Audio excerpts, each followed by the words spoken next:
And we're back to learning Affinity in a year day 86. Let me show you how you can create a drop shadow. You can add that to elements and also to text. Let me pick a red fill color for the text and then I click on the FX down here in the layers menu.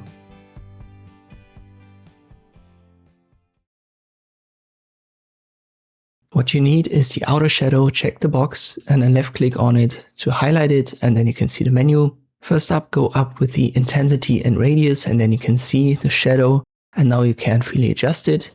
Add a little bit of an offset, and opacity is also an intensity in this case, because if you go up it becomes darker. In this case the color is black. If you want to change it you can click on a color swatch, but usually a drop shadow is black. Blending mode is multiply. That should work in most cases. If it doesn't for you, simply set it to normal.